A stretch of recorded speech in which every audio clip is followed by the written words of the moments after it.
In the hallowed corridors of Blackwood University, where ivy clung to time-worn stone and ancient oaks whispered secrets to those who dare to listen, a tale of vengeance, heartbreak, and the corrosive nature of hidden sins unfolded, a tale that would forever stain the annals of academia.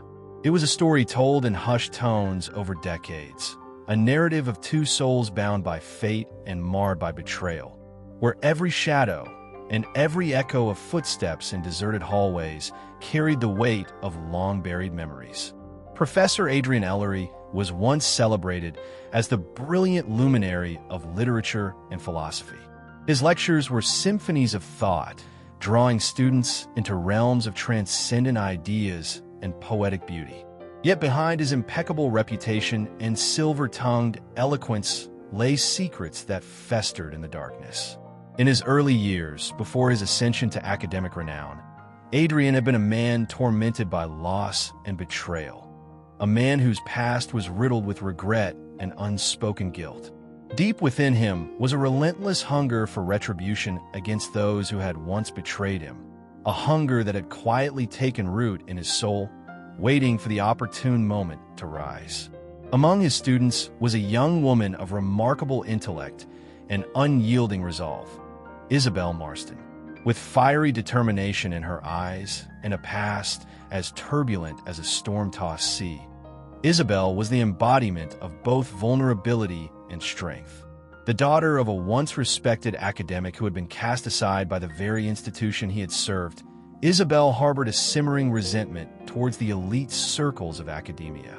She had witnessed firsthand the devastating consequences of ambition when it was corrupted by greed and disregard for human life. It was no secret that the legacy of her father's ruin was interwoven with the dark practices of a select few at Blackwood, practices that were often hidden behind a veneer of intellectual excellence. Their paths first crossed on a crisp autumn afternoon in an auditorium that still smelled faintly of old books and polished wood. Professor Ellery, in his charismatic manner, extolled the virtues of literature as a mirror reflecting the complexities of the human soul. Isabel sat in the front row, her eyes alight with the fire of seeker, yet behind that brilliance simmered a personal vendetta. Over the years, subtle glances and furtive notes had evolved into a silent battle of wits between teacher and student, a battle where every lesson became a coded message, every quotation a double-edged sword. As the semester wore on, tension began to weave its intricate tapestry through their interactions. During one particularly charged lecture on the nature of betrayal in classical tragedies, Professor Ellery's voice quavered ever so slightly as he recited the lines of Euripides. The words, meant to evoke the pain of betrayal, seemed to echo the unspoken narrative that both he and Isabel carried. The professor's gaze lingered on her a moment too long, as if recognizing in her the haunted reflection of his own past. Isabel's heart pounded in time with the rhythmic tapping of rain against the stained glass windows, each drop a reminder of the tumultuous history that had brought them to this point. In quiet moments between classes, in the solitude of the vast, echoing library, Isabel would pore over old manuscripts and obscure texts, searching for clues that could expose the hidden truths of Blackwood University. Rumors of clandestine research, unethical experiments, and academic corruption were whispered among the corridors, and the professor's name was often mentioned in the same breath as these secrets. She began to suspect that the revered Adrian Ellery was more than just a victim of his own inner demons.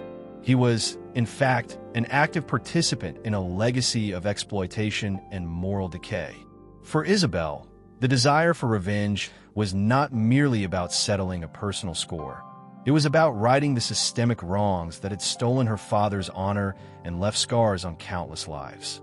Late one rain-soaked evening, when the campus lay shrouded in darkness and the only sound was the rhythmic patter of water on ancient cobblestones, Isabel made her move. With trembling fingers and a steely resolve, she gathered the documents and secret files that chronicled decades of unethical practices.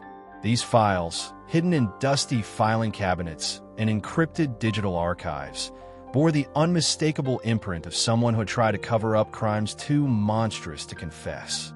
As thunder rumbled in the distance, she retreated to a secluded study room where the only light came from a flickering desk lamp, her eyes scanning the damning evidence that pointed unmistakably to Professor Ellery's involvement. Unbeknownst to Isabel, Professor Ellery had been following her subtle movements, his own dark inclinations stirring from slumber. He, too, had been consumed by a desire for revenge, a desire born of betrayal by those he once trusted, and now amplified by the knowledge that someone had dared to dig into the shadows of his past. The professor's internal torment was not a new feeling. It had grown over years, fed by the harsh judgment of the academic world and his own relentless pursuit of perfection. He had always maintained an air of inscrutability, yet beneath that polished exterior simmered a vortex of secrets, pain, and anger. One fateful evening, as the wind howled outside and the campus seemed to hold its breath, Isabel confronted Professor Ellery in his cramped, book-lined office. The confrontation was not the cinematic showdown of a polished screenplay. It was raw, visceral, and filled with the weight of decades of unspoken agony. Isabel's voice trembled with a mixture of fury and sorrow as she laid out the evidence before him.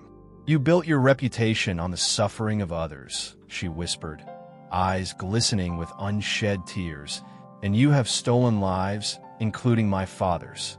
Her words cut through the silence like a finely honed blade, leaving the professor momentarily stunned, his carefully constructed facade beginning to crumble.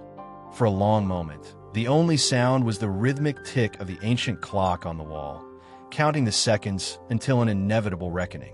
Professor Ellery's eyes, usually so composed, betrayed a glimmer of recognition, a flash of regret intertwined with a hardened resolve. "You have no idea what you have uncovered," he replied in a low, measured tone, the calm in his voice belying the tempest within. The tension between them was palpable, a charged atmosphere that promised either redemption or ruin. In that charged moment, the roles of victim and perpetrator blurred, each recognizing in the other the scars of past betrayals and the burning need to be understood. As days turned into sleepless nights and the whispers of the campus grew louder, the duel of wits and wills escalated. Isabel, driven by a fierce sense of justice, began circulating the incriminating evidence among trusted allies, fellow academics, journalists, and even influential alumni. The university, once a sanctuary of knowledge and tradition, transformed into a crucible of moral reckoning. Faculty members who had long turned a blind eye to the corrupt undercurrents were now forced to confront the truth. Protests erupted in the shadow of marble statues and ivy-covered walls, and the air was thick with both hope and despair. Yet as the institution trembled on the brink of collapse, Professor Ellery was not idle. With an unnerving calm, he began to weave a counter-narrative, exploiting the vulnerabilities of those who dared to oppose him. His charm and authority had long been tools of manipulation, and now he used them to sow seeds of doubt and discord among Isabel's supporters. In clandestine meetings held in dimly lit back rooms, he revealed to a select few the parts of the story that had been hidden from public view. The personal tragedies, the unbearable losses, and the betrayals that had forced him into the murky waters of moral compromise. He painted himself not as a monster, but as a man wronged by a world that valued reputation over truth. Slowly, the narrative began to shift. Whispers emerged that perhaps Isabel's crusade was tainted by personal vendetta, that her drive for retribution was as much about her own inner demons as it was about justice. The university became a battleground of ideologies, where truth and lies danced in a dangerous, almost hypnotic interplay. Amid this maelstrom of conflict, a series of clandestine encounters and midnight rendezvous deepened the complexity of their relationship.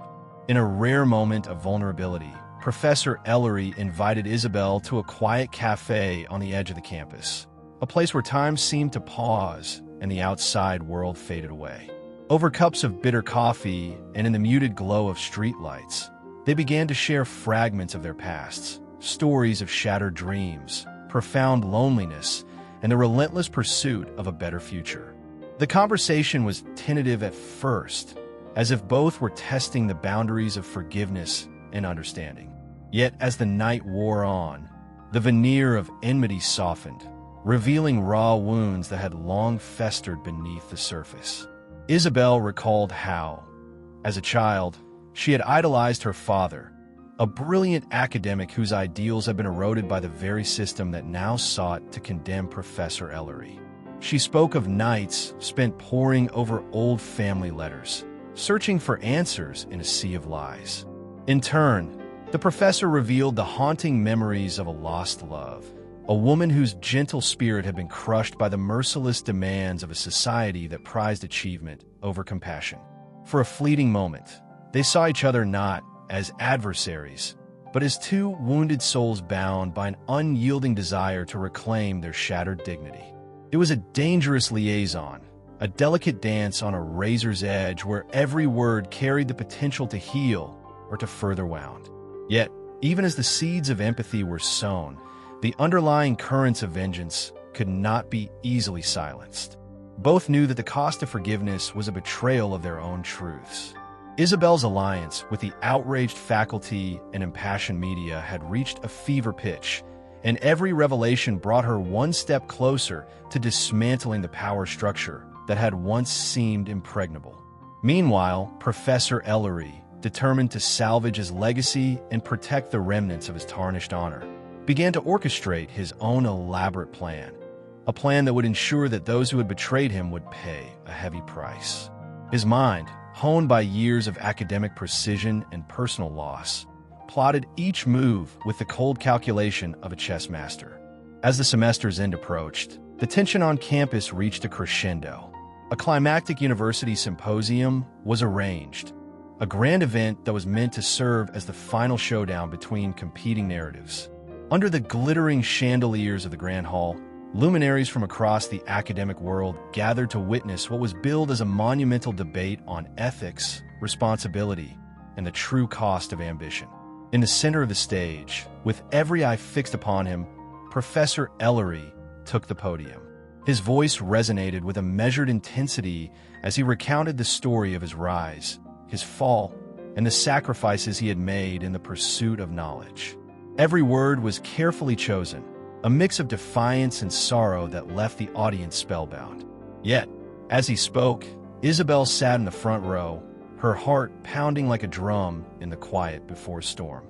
With trembling hands, she clutched the dossier that contained the undeniable evidence of the professor's complicity in unethical experiments that had not only ruined lives, but had also jeopardized the integrity of academic research. At the climax of the debate, when Professor Ellery's carefully crafted narrative reached its zenith, Isabel rose to her feet. In a voice that trembled with both anger and anguish, she began to recite the truth, a litany of facts, names, dates, and events that cut through the carefully constructed illusion of respectability. The hall fell silent as her words reverberated off the ornate walls, each syllable a hammer blow to the foundations of the professor's legacy. The ensuing chaos was immediate and irreversible. The symposium, once a beacon of intellectual discourse, transformed into a battleground where accusations and counter-accusations flew like shards of broken glass. Professors who had once admired Ellery now questioned his every word, and the media, ever hungry for a scandal, descended upon the university like vultures. In the aftermath, Blackwood University was thrust into a maelstrom of legal battles, investigations, and public outcry. Lives were shattered, careers ruined, and the once revered institution found itself at the center of a maelstrom that would take years to heal. In the midst of the ruin, both Isabel and Professor Ellery were forced to confront the consequences of their choices. Isabel, though hailed by many as a champion of truth and justice, was haunted by the knowledge that her quest for revenge had come at a steep personal cost. The passion that had driven her was tempered by an overwhelming sense of loss of innocence, of a once unyielding trust in the academic system, and of the fleeting moments of connection that had briefly bridged the chasm between adversary and ally. Professor Ellery, on the other hand, retreated into a solitude marked by regret and introspection. The man who had once commanded a room with his imposing presence was now reduced to a shadow of his former self, haunted by memories of what might have been if he had chosen a different path. And yet, even as the institution struggled to rebuild its tarnished reputation, the personal vendetta between the teacher and the student continued to simmer beneath the surface. In quiet moments, when the world around them had settled into an uneasy calm, they would chance upon each other in the vast corridors of the campus, a fleeting glance that spoke of mutual understanding and unspoken remorse. There were no grand reconciliations, no miraculous redemptions. Instead, there was a silent acknowledgement of the fact that vengeance, once unleashed, was a force that could neither be contained nor fully extinguished. It had left indelible marks on their souls, marks that would persist long after the echoes of their final confrontation had faded away. In the twilight of their lives, long after the legal battles had subsided and the media had moved on to the next scandal, the story of Isabel and Professor Ellery endured as a cautionary tale. It was recounted by former students, whispered by aging professors, and even chronicled in obscure academic journals as a stark reminder of the perils of unchecked ambition and the corrosive power of revenge. Their saga became a metaphor for the human condition, a tapestry woven from threads of hope, despair, love, and betrayal. It served as an enduring testament to the fact that in the relentless pursuit of justice and retribution, even the noblest of intentions could be marred by the inescapable consequences of human frailty. And so, beneath the looming spires of Blackwood University, where every stone and every tree bore silent witness to the passage of time, the legacy of that fateful clash between a teacher and his determined student lived on. It was a story without easy answers or simple resolutions, a story that reminded all who heard it that the line between right and wrong is often blurred by the tumult of human emotion. In that eternal struggle between vengeance and forgiveness, both Isabel and Professor Ellery had played their parts, leaving behind a trail of shattered illusions and a legacy of irrevocable change that would forever haunt the hallowed halls of learning. In the end, the truth was a bittersweet revelation, a truth that, like the autumn leaves scattered across ancient walkways, was both beautiful and transient. For every soul that had sought revenge had paid a price, and for every heart that had been hardened by betrayal, there remained a glimmer of hope that perhaps, someday, redemption might be found in the quiet corners of memory. And in that quiet hope lay the possibility of healing, even if only for a moment, amidst the relentless march of time and the unyielding force of human destiny.